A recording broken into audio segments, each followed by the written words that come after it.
All right, Shalom. First, I want to give all praises, honor, and glory to Yahweh, Bahashem Yahushai, Bahashem Rachak Wadash. Double honors to the apostles of Great Millstone, and peace and blessings to the elect. As you can see on your screen here, all right, I typed in the word whirlwind.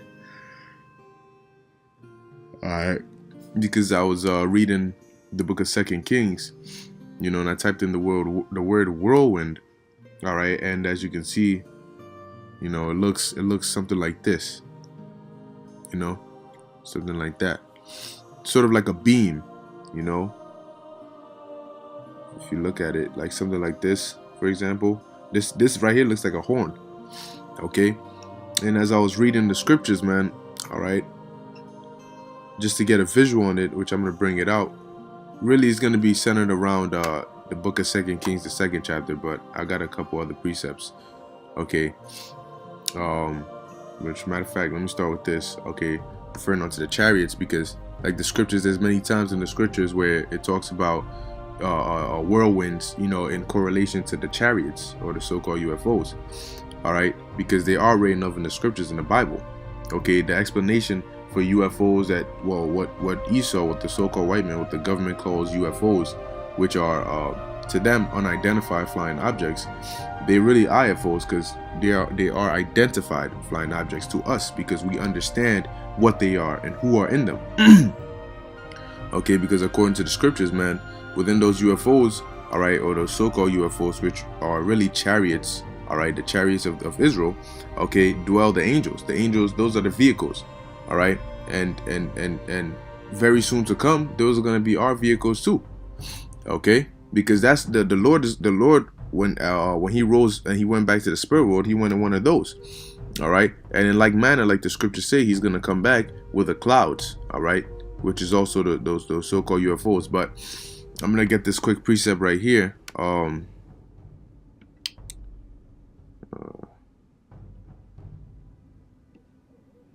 No, let me start here. All right, this is the book of 2 Kings chapter 2 verse 1.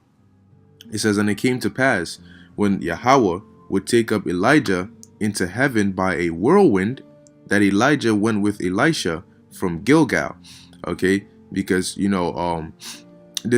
was at the point where Elijah was done with what he needed to do, okay, and he was going to pass it on to Elisha to continue, okay. So that's why I'm saying the Lord would take him up, because Elijah, according to the scriptures, he was like Enoch was translated, all right. He didn't like technically die. He got translated into the spirit world, okay, and it's gonna go into that, okay. But the main point right here, it says would take up Elijah into heaven by a whirlwind, all right, which is a chariot, but more in depth, the beam, all right, because this is and Esau also gets this. He puts it in his movies and so on and so forth, where whenever when you see UFO, you see a beam, that blue light or whatever light it is that beams people up, or all those different things, man. It's like a whirlwind. That's why I pulled up this image right here. It's like a whirlwind. Look at this. Now if you had a chariot on top of you and this was the color blue, people would automatically think, is that like this? Like that's like a whirlwind right there. Oh wow, isn't that the spirit?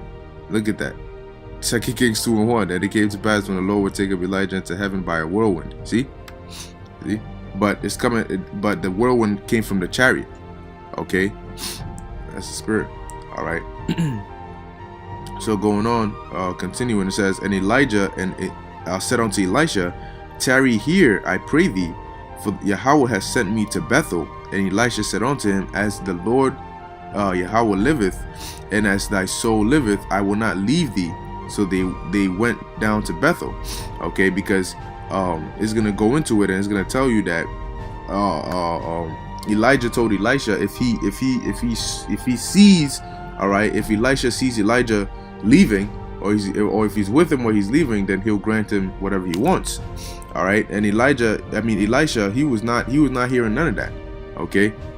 To what? Just so now if he said, if he tarried there and Elijah left and the Lord took him up, okay, which Elisha knew that it was the day which the Lord was going to take up Elijah, so he was not trying to have that. He was not hearing that at all. All right, that's why it says, "As thy soul liveth," All right, as the Lord liveth and as thy soul liveth, I will not leave thee. You know, so he clung to him, and he you know what I mean, he went with him wherever Elisha went with Elijah wherever he went. Okay, it says, and the sons of the prophets that were at Bethel came forth.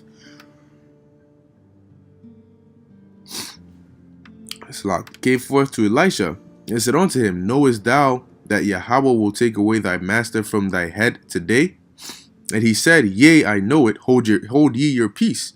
You know, because understand, he being with Elijah for so long, you know, ministering with him, being with him, journeying with him, you know, having spiritual, especially because basically Elijah was an elder to Elisha, as in like a father figure, you know, and he was a spiritual man, you know, so that connection that they had made, of course, it was sad, and Elisha wouldn't have wanted Elijah to go, okay.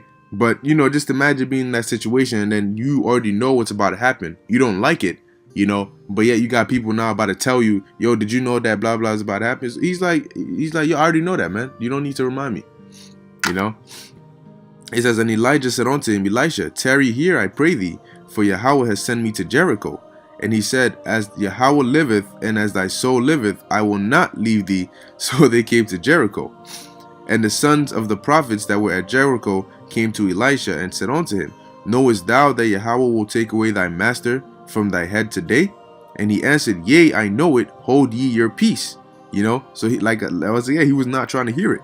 You know, he said, I already know it, man. Don't be. It says, and Elijah said unto him, tarry, I pray thee, here, for Yahweh has sent me to Jordan. And he said, as Yahweh liveth, and as thy soul liveth, I will not leave thee. And they two went on.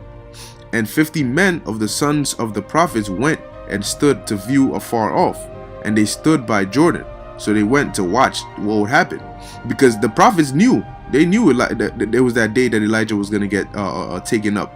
That's why they were trying to tell Elisha, but he already knew that too. All right, so they went to see. They went to see what was going to happen.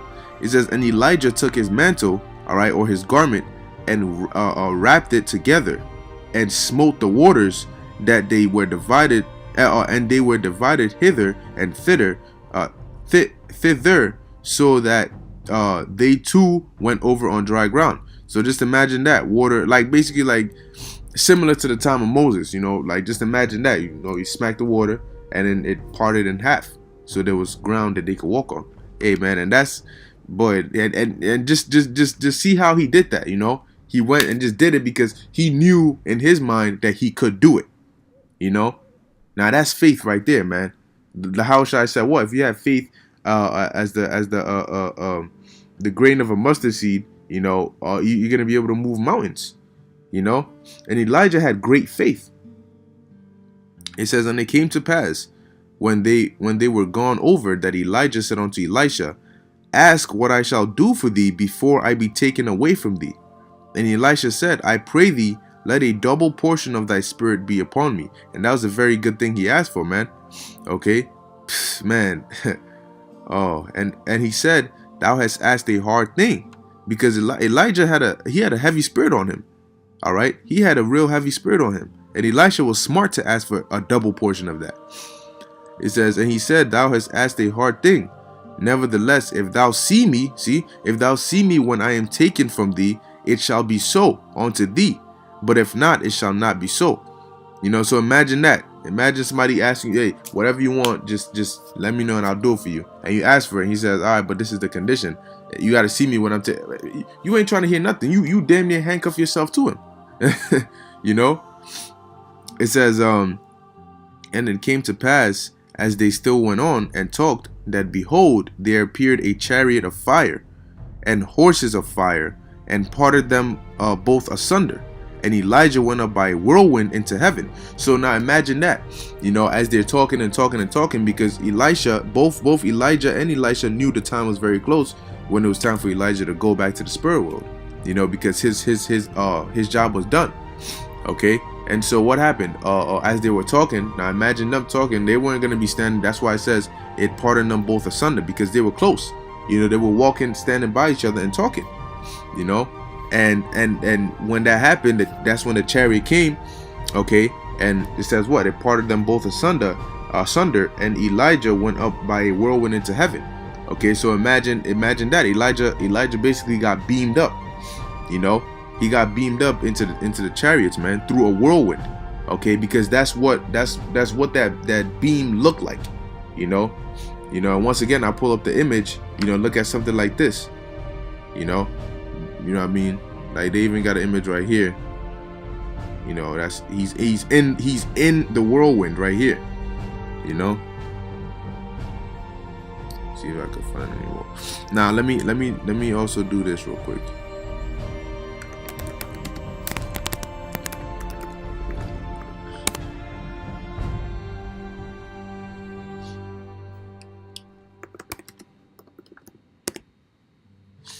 You see? Look at this.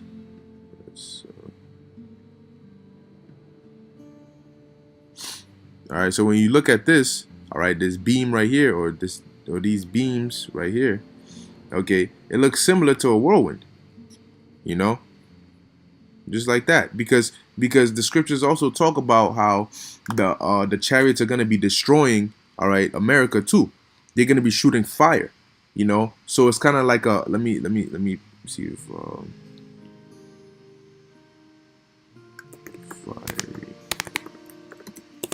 whirlwind. All right, something like that, just all concentrated and just, beaming down and destroying stuff, man. Okay. So going back to 2 Kings, it says it went up by a whirlwind into heaven. So he was beamed up, all right, into the chariot. Okay. And it says, and Elisha saw it and he cried, my father, the chariot, or basically Abba, the chariot of Israel and the horsemen thereof. And he said, and he saw him no more. And he took hold of his own clothes and rent them in 2 pieces, because he was sad, he was sad because now, like he said, my father, Elijah was like a father to Elisha, and in the Hebrew, father is Abba, so he cried saying, Abba, basically, like, because his father, he just got, his spiritual father basically just left him, or just was taken up in front of him, and that obviously who wouldn't be sad about that, even when the Yahushua was leaving the disciples, they were sad, so going on, it says he took up also the mantle of Elijah that fell from him, now once again, Noah, just let me pull it up. Let's look up the word mantle. Okay, glory, cloak, glory, splendor, magnificence, boom, prophet's garment. See, because Elijah being translated in order to go into the spirit world, because the scriptures say that there's a spiritual body and there's a terrestrial body. Okay, so in order to go into the spirit world, he didn't need the earthly garments we have now are for earthly bodies, So in the spirit world, he would have a spiritual garment or whatever he would need in his spiritual body. Okay, but it says here that fell from him, and went back and stood by the bank of Jordan, and he took the mantle of Elijah that fell from him and smote the waters and said, where is Yahweh, power of Elijah? And when he also had smitten the waters, they parted hither and thither, and Elisha went over. All right, so he had gained that double portion of Elijah's spirit. All right, and then it goes on more and more, but basically that was the main point that I wanted to get. All right, which I'd advise to read the whole chapter. It's very, very good, but that was the point right there. So dealing with whirlwind, okay, or the chariots, when you go into Proverbs, it even tells you right here, Proverbs chapter 1, I'll start at verse 26. I also will laugh at your calamity, I will mock when your fear cometh. It says, when your fear cometh as desolation, and your destruction cometh as a whirlwind, when distress and anguish cometh upon you. Because when they're getting hit with them laser beams or them beams from the chariots, it's gonna be like a whirlwind, because it's coming down from the chariots. Once again, bringing up the image, or Let me pull it up here.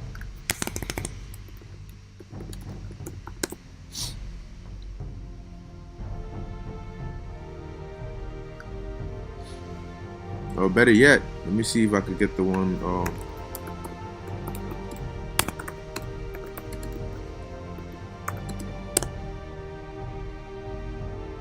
Boom. See the picture right here? That's the UFO up there, and that's the beam, all right, or the quote unquote whirlwind, which it destroys this, all right, it blows it up. You know, you got another one right here. Boom, concentrated. You know, so the chariots can beam you up, all right, and they can also release a concentrated fire, all right, to destroy things. Okay, and that's why it says that's their destruction cometh as a whirlwind, because when that, like, even when you look at the that movie War of the Worlds, I believe, okay, it shows you, all right, how they were running and they were getting zapped, all right, and basically evaporated, you know, or eviscerated, or whatever you want to call it, you know. All right, so I ended with this. This is Habakkuk chapter 3 verse 3. It says the Most High came from Teman, all right, or the power came from Teman, and the Holy One from Mount Paran, Selah. His glory covered the heavens, and the earth was full of his praise. All right, talking about the chariots, man. Okay, because there's times where the scriptures will say that the Lord's glory dwelt or covered or landed on this place, meaning the chariot. Okay, it says, and his brightness was as the light. He had horns coming out of his hand, and there was the hiding of his power. Okay, and those horns are talking about the beams from the chariots. Okay, and that's why I pulled up the image. You know, something like where was it? There was one in here that looked like a horn.